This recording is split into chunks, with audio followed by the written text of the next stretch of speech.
Hello mga ka-sweet langs! Good afternoon! It's 2 o'clock in the afternoon today in Philippines. And as you can see, I was alone inside the car and I was driving going to Metro Manila. And I was driving going to the city center of Philippines. It was in Metro Manila. And I have this thing to catch up tomorrow.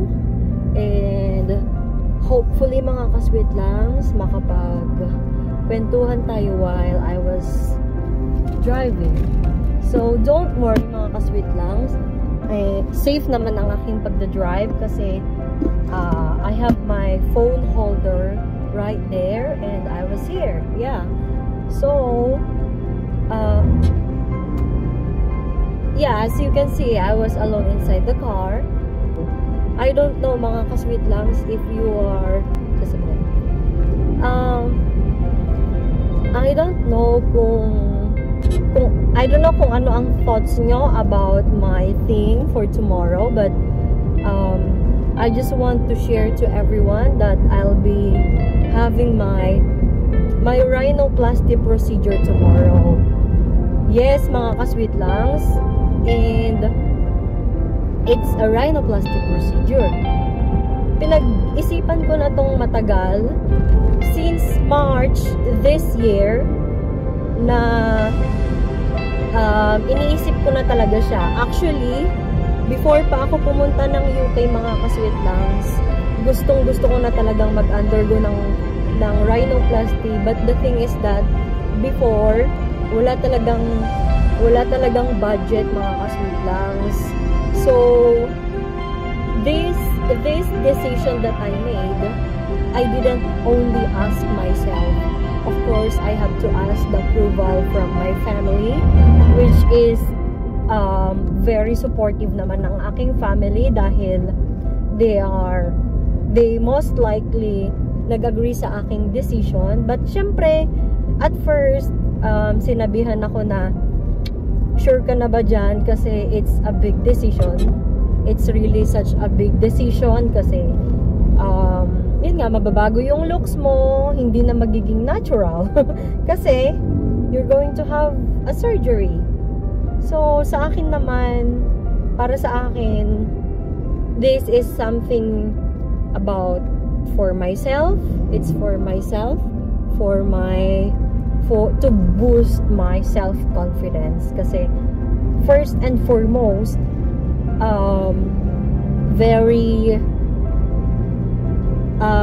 hindi naman ako nababash or something. Maliit kasi yung nose ko and medyo malaki yung alar ko.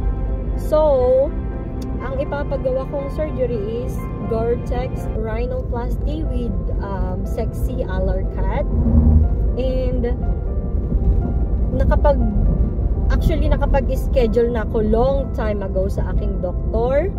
And i-reveal ko na lang yung doctor ko sa next vlog mga ka-sweet langs. Yes. And yeah, finally gagawin ko na yung procedure. Ang tagal kong inantay to mga ka-sweet langs kasi during COVID time, ang daming nagpa-rhinoplasty and something doon talaga ako na-encourage. Nag-join ako sa group ng Rhinoplasty Diary Philippines. So yon, nag-join ako ng group na yon, and doon nga ako na-encourage na magpa-rhino, which is hindi lang naman about sa beauty enhancement mga ka-sweet langs. It's something to do with my allergic rhinitis as well. So bata pa lang ako mga ka-sweet langs, may allergic rhinitis na ako. And which is, ayon sa pagbabasa-basa ko and nagtanong din ako sa aking surgeon, madaming patient na nag-undergo ng rhinoplasty and na-improve yung kanilang rhinitis. So hopefully na makatulong ang aking pagpapa-rhinoplasty para malesen na ang aking rhinitis, most especially mga ka-sweet langs. I'm living in UK and I was working in the United Kingdom, and talagang napakalamig doon, and most of the time is ay may namamalimos. Magbigay tayo ng calls. Hi! Alright, welcome. Tapos ayun na nga mga ka-sweet langs, ang problema ko kasi during the winter time in UK, masyadong malamig mga ka-sweet langs, as in ang lamig talaga. Alam mo yun, halos everyday akong nagro-rhinitis. Ang hirap yung papasok ka sa trabaho mo, hindi ka na makapag-concentrate kasi maya't maya tumutuloy yung sipon mo. Kahit wala namang walang allergies, wala ka namang allergens, hindi ka naman exposed sa dust and everything, pero nagkaka-rhinitis ka kasi nga it's your thing. Nandyan na siya, every morning nandyan na yung rhinitis. So hopefully talaga mga ka-sweet langs, mag-improve ang aking rhinitis once I have my oh shoot, mali ang aking napuntahan mga ka-sweet langs. And hopefully mag-improve ang aking rhinitis pag once na matapos ko na ang aking rhinoplasty procedure. So definitely sana lang talaga makatulong siya. Mali yung napasukan ko mga ka-sweet langs, nag-U-turn ako. My God, na mali ang aking pasok. Oh, no. So, yeah. Yun ang aking thing for tomorrow, mga ka-sweet langs. So, mga ka-sweet langs, ayun na nga po ang aking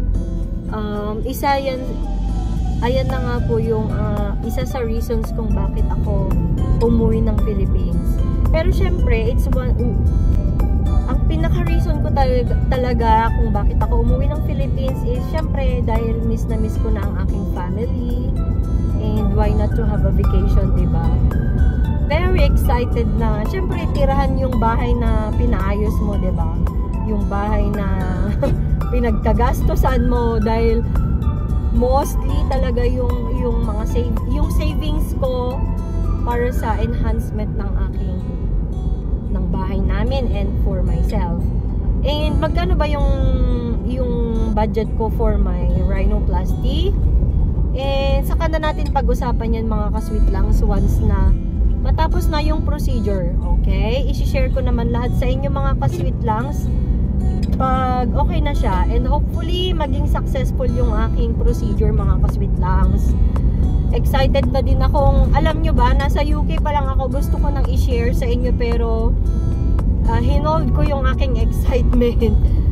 Sabi ko, saka ko nagagawin kasi ang dami pang videos na i-edit ko. So yeah, and I think this is the right time para i-share ko sa inyo mga ka-sweet langs. While I was driving, sabi ko nga kanina, don't worry mga ka-sweet langs kasi safe naman ang aking pagdadrive. Hindi naman ako nagtitingin-tingin dyan sa camera. Mostly, ang tingin ko talaga is daanan. And yes,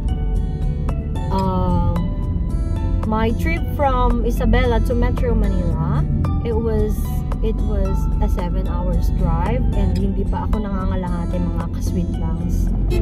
Nandito pa lang ako sa Bayombong, Nueva Vizcaya. Hello sa mga taga Bayombong, Nueva Vizcaya.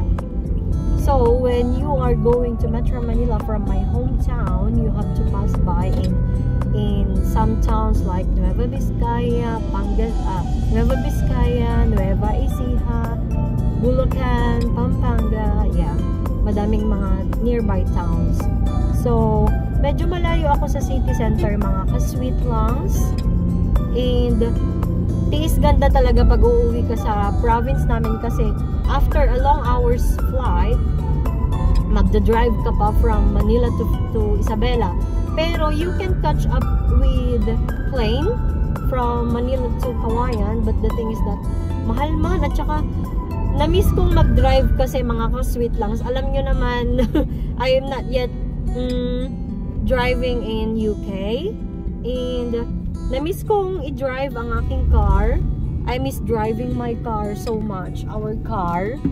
So, yeah, para hindi kasi siya masyadong nagagamit mga ka-sweet lang. So, habang nandito ako sa aking vacation, why not to drive, diba?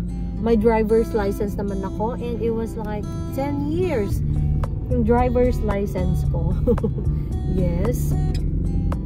And going back sa aking appointment for tomorrow, yes, nakapag-book na din ako ng aking hotel nearby sa aking sa location ng aking rhinoplasty. So dun lang ako nag-book para hindi na ako magbiyahe, mag-travel ng malayo pag pupunta ako at uuwi ako sa aking uuwian sa Metro Manila. Yeah. So nag-book ako via Airbnb, mga ka-sweet langs, and I spent I think 3,000 using my card, my debit card. I use my debit card to book via Airbnb. Yeah. So ano ba yung mga nagtitake na din pala ako, mga ka-sweet langs, ng aking anti-inflammatory medication and pain reliever medication. At I started my pain reliever and anti-inflammatory 3 days prior to my OR procedure para, alam mo yun, less swelling, kasi kailangan mong alagaan talaga yung pagsiswell ng mukha when you are going to undergo a rhinoplasty procedure. And then, mga ka-sweet langs, as you can see, I have a lot of dots in my face and in my neck. So I have to keep it like this. I have to cover it kasi mahapdi siya, mga ka-sweet langs. Yesterday kasi, prior to my operation, yesterday I have my dental appointment with Dr. Paguyo, anak ni Dr. Marisa Paguyo. Shout out kay Doc, ang bata pa nung anak ni Doc, and I promise you, mga ka-sweet langs, napakagaling ng anak ni Dr. Marisa Paguyo. Oh my God. It was like, she's very expert. And yeah, I can see na na-fix naman yung mga problem ko sa aking teeth. Most likely kasi, I prefer to do my cleaning and my teeth cleaning here in the Philippines kasi it's very difficult to book in the UK for